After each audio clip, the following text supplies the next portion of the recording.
that. Chinese can be tough sometimes. Kaya pala she was restless kanina. She probably thinks that nandito ka to get back at her. Tama ba yung hinala niya? Alex? Ha? Ang ginagamit mo lang si Cindy para gantihan sa asawa ko. Sir, wala ako sa bokabularyo ko ng gamit ng tao. Lalong-lalo na babae. Aaminin ko, taas ang pangarap ko. Gusto ko pong sumikat. Dahil meron akong gustong patunayan. Pero gagawin ko po yun lahat sa sarili kong sikap.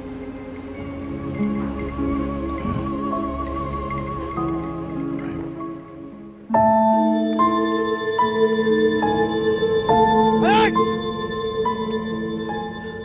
Alex! Hayop ka! Lumabas ka dyan! Alex! Lumabas ka dyan! Harapin mo ako! Hoy, Alex! Alex! Akala ko mamatapang ka, ha? Bakit di mo ako harapin ngayon? Ha? Halika rito! Mag-usap tayo! Hoy, Alex! Lumabas ka dyan! Miss! Cindy! Si Andrew nagwawala na naman doon sa labas. Uy, tao na yan. Alex! Halika rito! Kausapin mo ako! Alex! Drew!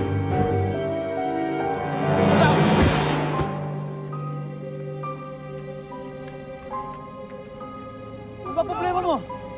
Anong nangyari sa'yo?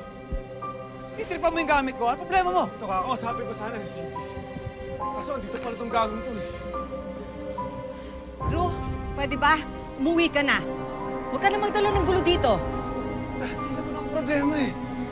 Itong gagong to yung problema eh. Ha? Alex!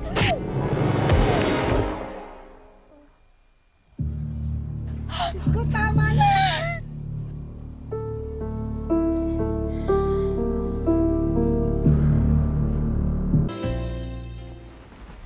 Sabi na lang sa mami at daddy mo, pasensya na. Hey, don't worry about it. I'm sure naiintindihan naman nila kung ba't mo ginawa yun. Tsaka, nauna naman talaga si Drew. Alex, huwag mo na silang isipin. Ako na yung bahala kina mami at daddy. Tsaka, kung hindi man maganda ang impression nila sa'yo tonight, pwede pa naman natin baguhin yun. Marami pa naman next time, di ba? Di ba? Magpahinga ka na. Late na.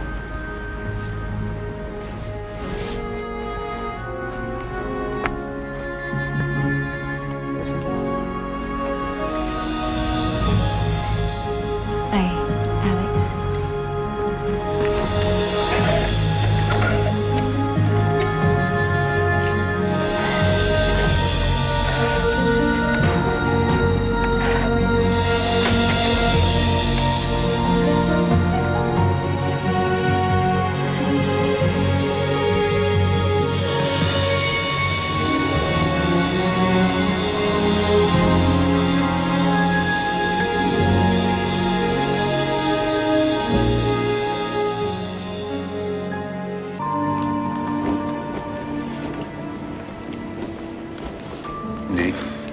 Daddy?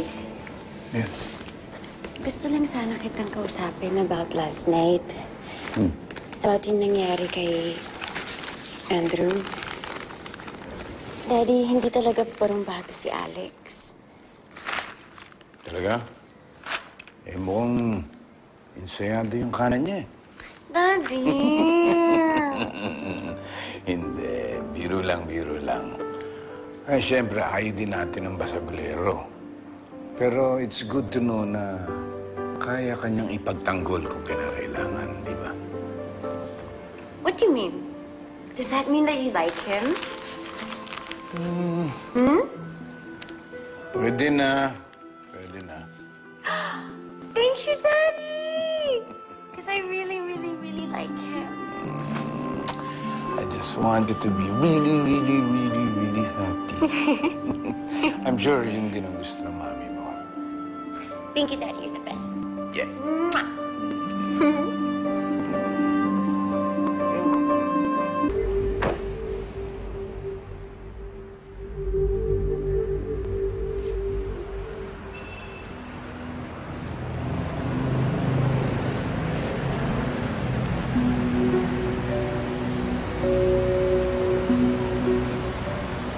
Janice.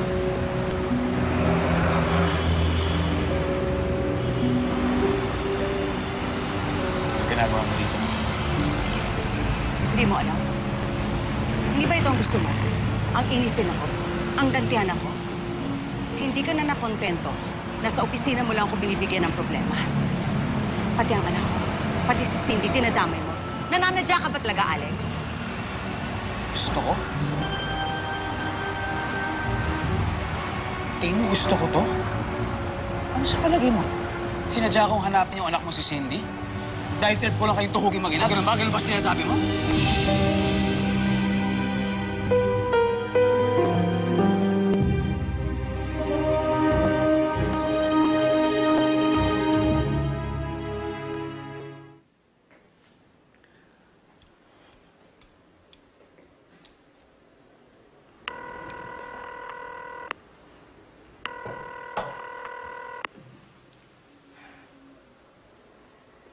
Pwede, Cindy. Mamaya ang telepono na yan. Kakain na tayo ng breakfast. Ika na. Gusto ko lang kasi makausap si Alex, Lola. Gusto ko sabihin sa kanya yung good news. Na nagustuhan siya ni Daddy. Kaso, hindi niya sinasagot ang tawag ko. Janice! Janice, sandali! Hindi ako nagpunta dito para bastusin mo. Janice, sorry! Sorry, nabigla na ako. Pasensya na. Sorry, hayaan mo ako magpaliwanag. Look, una ko nakilala si Cindy. Noon pa. Noon pa, bago pa siya pumunta ng London.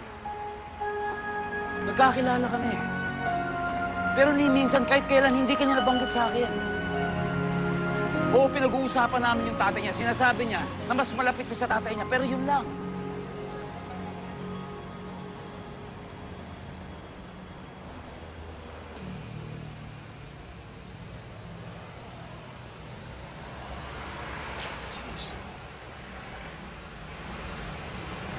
Tapos nagkita kami ulit.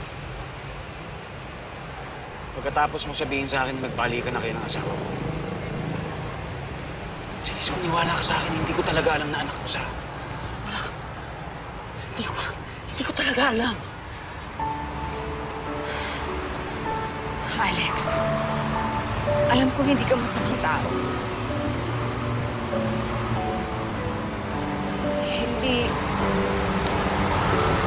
Hindi madali para sa akin na hingin sa'yo to. Dahil alam kong napapasaya mo ang anak ko.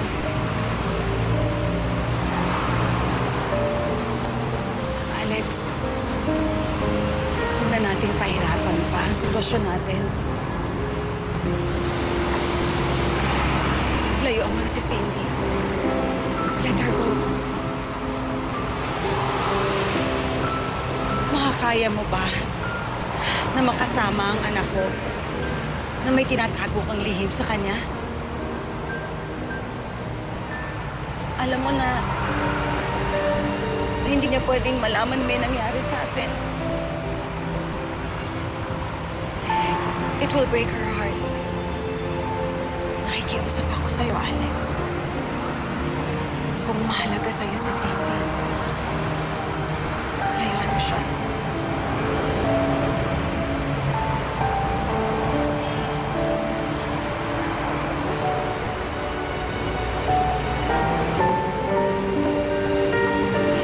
Alex. Please.